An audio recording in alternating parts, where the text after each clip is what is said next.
नमस्ते। रामी इंटरनेशनल के एक और नए वीडियो में आपका स्वागत है। आज हम लेके आए कैशू प्रोसेसिंग यूनिट का एक वीडियो।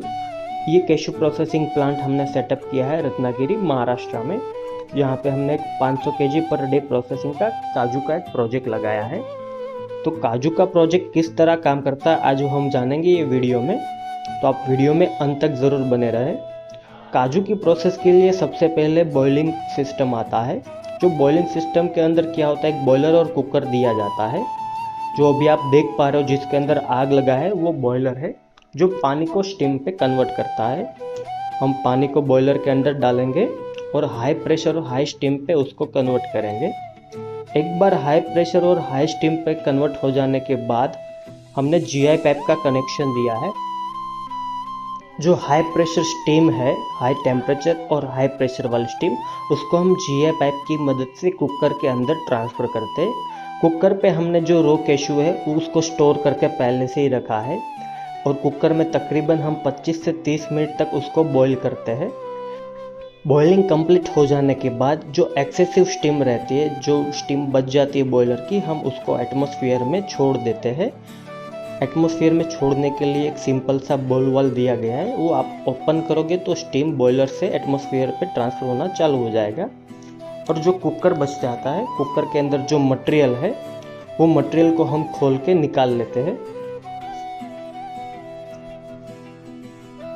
कुकर में से मटेरियल निकालने से पहले जो स्टीम पानी में कन्वर्ट हुआ है वो स्टीम को हम एक दूसरे बॉल वाल की मदद से बाहर निकाल लेते हैं। और फिर कुकर का एक नीचे का जो गेट है, वो नीचे का गेट हम जैसे ही ओपन करेंगे तो जो बॉइल्ड हुआ रॉ मटेरियल है वो बाहर निकलना चालू हो जाएगा। अभी ये रॉ मटेरियल को क्या करना है, हमें ज़मीन पे फैला देना है, क्योंकि ये मटेरियल अब दूसरे दिन कटिंग के लिए जाएगा। अगर आज हमने उसको बॉईल किया है तो हम आज उसको कटिंग नहीं कर सकते हैं, यानी कि जो दूसरी प्रोसेस है कटिंग की वो नहीं कर सकते हैं। उसको एक दिन के लिए मिनिमम सुखाना पड़ता है। सुखाने के लिए आप काजू जो है उसको ज़मीन पे फैला दो। एक बार आपने फैला दिया तो पूरी रात वो ड्राई होता रहेगा।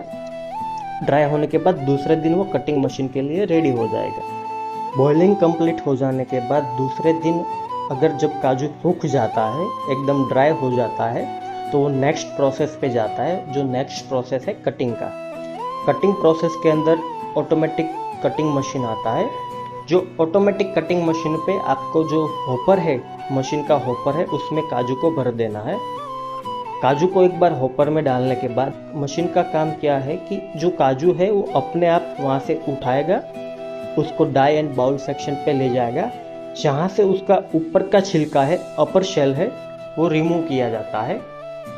अपर शेल रिमूव होने के बाद या तो आपको काजू है कंप्लीट मिलेगा, या जो काजू है वो एक साइड छिलके पे फंसा हुआ मिलेगा, जो हम नेक्स्ट प्रोसेस पे रिमूव करेंगे।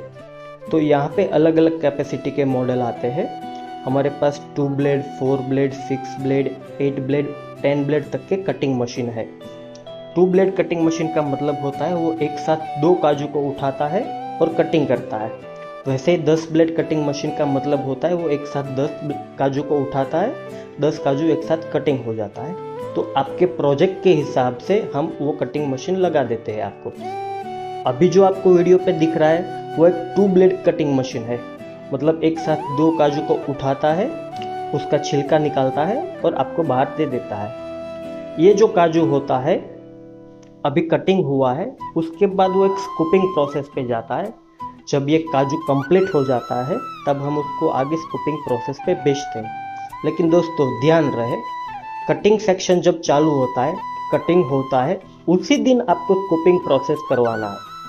आज आपने कटिंग किया है तो आज के दिन ही वो स्कूपिंग हो जाना चाहिए। तो जैसे कटिंग हो जाता है, या तो हम स्कूपिंग लाइन की मदद से या लेबर की मदद से उसको स्कूपिंग करवाते हैं। यहाँ पे आप दोनों चीज़ से करवा सकते हो। अगर आपका प्रोजेक्ट छोटा है तो आप मैन्युअली भी करवा सकते हो। अगर आपको ऑटोमेशन चाहिए तो यहाँ पे एक स्कूपिंग मशीन भी लग सकता है। स्कूपिंग प्रोसेस के लिए लेबर के पास एक नाइफ दिया जाता है, जो नाइफ की मदद से वो काजू और छिलके को अलग करता है। जैसे वीडियो पे अभी आप कुछ लेबर आपको दिख रहे हैं, उसके हाथ में एक नाइफ है, वो नाइफ की मदद से काजू और छिलके को अलग किया जाता है। स्कूपिंग का काम कंप्लीट हो जाने के बाद उसको हम ले जाते हैं ड्रायर में, जहाँ पे काजू का जो ऑयल है वो सुखाया जाता है। जिस दिन आपका स्कूपिंग कंप्लीट हुआ है, हम उसी दिन उसको तीसरी प्रोसेस जो हमारी है ड्राइंग की, उसके अंदर लगा देते हैं। ड्रायर पे क्या होता है, जो काजू के ऊपर ऑयल है, ये जो CNSL ऑयल है, उसको सुखाया जाता है। उसको सुखाने का रीज़न ये है कि एक एसिडिक ऑयल है जिसको हमें रिमूव करना पड़ता है। तो ट्रे ड्रायर के अंदर अलग अलग ट्रे दी जाती है, वो ट्रे के अंदर हम काजू को भर देते हैं और ट्रे और ट्रॉली को ड्रायर के अंदर हम लगा देते हैं। एक बार ट्रे ड्रायर के अंदर लग जाए, उसके बाद उसके बगल में राइट साइड आपको एक पैनल दिखेगा। वो पैनल के अंदर टाइम और टेम्परेचर सेट करना होता है। एक बार आपने टाइम और टेम्परेचर सेट कर दिया, फिर ड्रायर ऑटोमेटिक अपना काम करना चालू कर देगा। जैसे वो टेम्परेचर बना देगा, वो अंदर जो हीटर रहता है उसको बंद कर देगा। जैसे ही टेम्परेचर डाउन हो जाएगा, वो हीटर को अपने आप वापस चालू कर देगा। और जब आपका एक बैच कंप्लीट ख़त्म हो जाता है, तो ये कंप्लीट ड्रायर जो है बंद हो जाता है और एक बजर और अलार्म सिस्टम लगता है जो बजना चालू कर देता है। और जब आपका टाइम ख़त्म हो जाता है, जो आपने टाइम सेट किया है वो टाइम कंप्लीट हो जाएगा, ये ड्रायर मशीन बजर बजाना चालू कर देगा। इसके अंदर एक बजर लगता है जिससे आपको पता चल जाए कि आपकी बैच है वो कंप्लीट हो चुकी है। एक बार बैच कंप्लीट हो जाए, जो उसके अंदर काजू है उसको हम बाहर निकाल लेते हैं और फिर उसको नेक्स्ट प्रोसेस पे भेज देते हैं। ये ड्रायर आप रात को भी चला सकते हो। अगर आप ऐसा है कि स्कूपिंग आपको रात को ख़त्म हुआ है, आप रात को लगा के घर जा सकते हो। ड्रायर अपना काम ऑटोमेटिक करता रहेगा।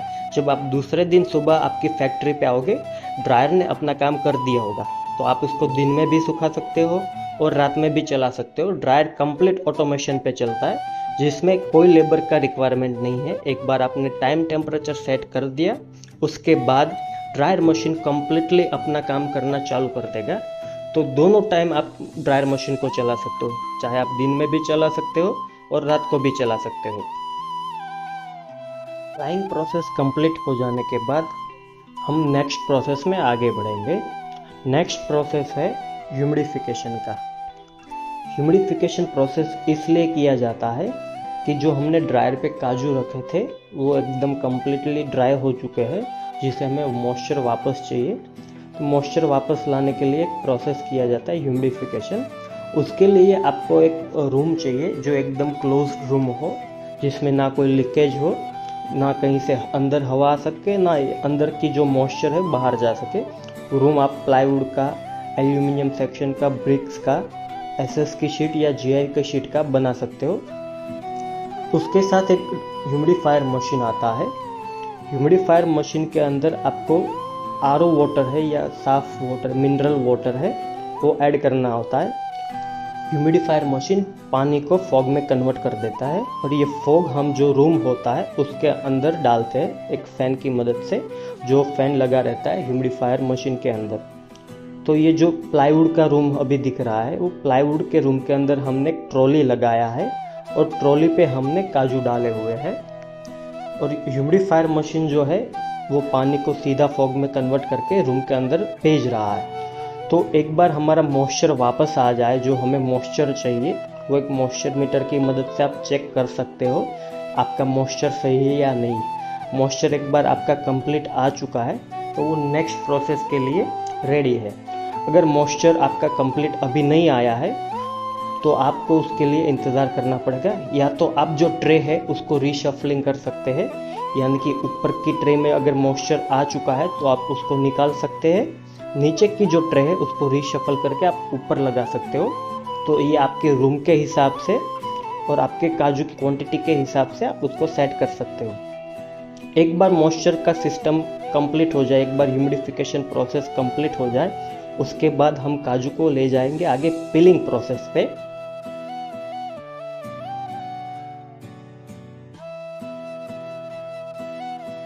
पिलिंग मशीन पे काजू का जो ऊपर का छिलका है, दूसरा जिसको हम हस्क भी कहते हैं, उनको रिमूव किया जाता है। पिलिंग मशीन पे छिलका निकालने के लिए हमें स्क्रू कंप्रेसर की एयर और सिंगल फेस पावर सप्लाई दोनों चाहिए। पिलिंग मशीन ये दोनों से ही काम करता है। पिलिंग मशीन एक न्यूमेटिक बेस्ड मॉडल है जिसको चलाने के लिए आपको एक हाई प्रेशर एयर का रिक्वायरमेंट रहता है, और काजू के छिलके निकालने के लिए भी एक आपको हाई प्रेशर एयर का रिक्वायरमेंट रहता है। पिलिंग मशीन के अंदर एक हॉपर रहता है, जो हॉपर के अंदर आपको काजू डालना है, जो हस्क वाला काजू है। पिलिंग मशीन फिर अपने आप मटेरियल को अंदर लेगा, छिलका निकालने का काम चालू करेगा और उसको बाहर सेपरेटर के अंदर लगा देगा। पिलिंग मशीन के साथ एक सेपरेटर जुड़ा रहता है। वो सेपरेटर का काम है पिलिंग किए हुए जो काजू है उसके ग्रेड बनाना, जिसके अंदर आपको एक पाउडर का ग्रेड भी मिल जाता है। आपको एक 4 टुकड़ी जैसा काजू हो चुका है उनका ग्रेड मिलेगा, 2 टुकड़ा हो चुका है जिसको हम स्प्लिट भी कहते हैं वो ग्रेड भी मिलेगा, और एक होल कर्नल जो है, जो पूरा केशू है, आखा केशू है, उसका ग्रेड मिलेगा। ये ग्रेड को फिर हम लेबर के पास ले जाते हैं कि जहाँ पे अगर थोड़ा अनपिल बच जाते या ख़राब काजू है जिसको हम अलग कर देते हैं। और पिलिंग के दौरान जो अनवांटेड पार्ट्स है, जो हस्क है, वो पिलिंग मशीन के राइट साइड आपको मिलेगा, जहाँ पे आप उस बैग लगा सकते हो या इसको एक टब के अंदर इकट्ठा कर सकते हो। जैसे मैंने आपको पहले बताया था, पिलिंग मशीन स्क्रू कंप्रेसर के साथ चलता है। तो ये एक स्क्रू कंप्रेसर का सेट है जिसके अंदर आपको एक स्क्रू कंप्रेसर मिलेगा। स्क्रू कंप्रेसर का काम है एक हाई प्रेशर हवा बनाना। वो हाई प्रेशर हवा हम एक टैंक में स्टोर करते हैं और टैंक में से फिर वो एक एयर ड्रायर के अंदर हो जाता है। एयर ड्रायर में जाने से पहले वो एक बार फिल्टर हो जाता है हवा। एयर ड्रायर में से जो हवा में नमी रहता है, पानी रहता है, वो निकल जाता है और एकदम ड्राई एयर है वो पिलिंग मशीन के अंदर जाता है, जिससे आपके पिलिंग मशीन के जो न्यूमेटिक कंपोनेंट है उसको कोई डैमेज नहीं होता है, और आपको जो पिल्ड किया हुआ काजू जो मिलता है उस पर नमी यानी कि जो मॉइस्चर कंटेंट है वो कम रहता है। तो ये 2 वजह से हम उसको एयर ड्राई करवाते हैं। एयर ड्राई होने के बाद ही हम वो एयर को पिलिंग मशीन के अंदर भेजते हैं। पिलिंग प्रोसेस होने के बाद जो पिल्ड हुआ काजू है, जो ग्रेड किया हुआ, वो हम या तो लेबर के पास या ऑटोमेटिक मशीन से उसको चेक करवा सकते हैं, या तो आपके पास मशीनरीज नहीं है तो आप लेबर के थ्रू उसका ग्रेडिंग और अच्छे से ग्रेडिंग करवा सकते हो। फिर जो स्पॉटेड काजू है या थोड़ा क्वालिटी पे डल काजू है उसको शॉर्ट किया जाता है। अगर आपके पास मशीनरीज है तो आप मशीन से भी ये काम करवा सकते हो। ग्रेड हो जाने के बाद ये काजू जो होता है हम उसको पैक करते हैं और ये मार्केट में सेलिंग के लिए अब रेडी है। तो ये आपको वीडियो कैसा लगा ये हमें ज़रूर से ज़रूर कमेंट सेक्शन पे बताइए। अगर आपको और ज़्यादा जानकारी चाहिए तो जो स्क्रीन पे दिया गया नंबर है उसके ऊपर आप फ़ोन लगाइए, सारी इन्फॉर्मेशन हमारी टीम से आपको मिल जाएगी। धन्यवाद।